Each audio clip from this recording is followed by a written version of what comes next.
ცნობილი ამერიკელი უფლებადამცველი მარტინ ლუთერ კინგ უმცროსის თანამებრძოლი და ამერიკის შეერთებული შტატების ორგზის პრეზიდენტობის კანდიდატი ჯესი ჯექსონი 84 წლის ასაკში გარდაიცვალა. მისმა урყევმა ერთგულებამ სამართლიანობის, თანასწორობისა და ადამიანის უფლებებისადმი ხელი შეუწყო თავისუფლებისა და ღირსებისთვის გლობალური მოძრაობის ჩამოყალიბებას, ნათქვამია მისი ოჯახის მიერ გავრცელებულ განცხადებაში.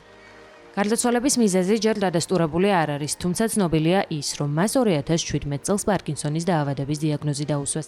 გასული წლის ნოემბერში კი პროგრესირებადი სუპრანუკლეარული დამბლის გამო იგი ავადმყოფოში გადაიყვანეს და დაკვირვების ქვეშ იმყოფებოდა.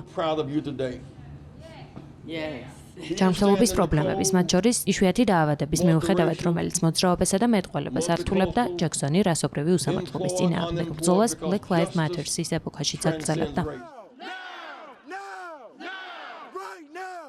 იგი აქტიური იყო საერთაშორისო ასპარეზზეც. გენერალური მდივანი ძალიან დაამწურხა ცნობამ ჯესი ჯექსონის გარდაცვალების შესახებ.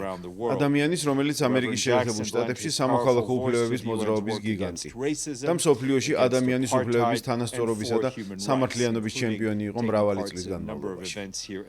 მან თავისი ძლიერი ხმა გაეროს საქმიანობასაც მიუძღვნა რასიზმისა და აპარტეიდის წინააღმდეგ. მიუძღვნა ადამიანის უფლებების დაცვას. იგი მონაწილეობდა არაერთ ღონისძიებაში, რომელიც გაეროს შტაბ-ბინაში ჩატარდა. გენერალური მდივანი სამძიმარს უცხადებს მის ოჯახს, ახლობლებსა და მეგობრებს, ასევე შეერთებული შტატების მთავრობასა და ხალხს. 2000 წელს პრეზიდენტმა ბილ კლინტონმა მას ქვეყნის უმაღლესი სამოქალაქო ჯილდო, თავისუფლების საპრეზიდენტო მედალი გადასცა.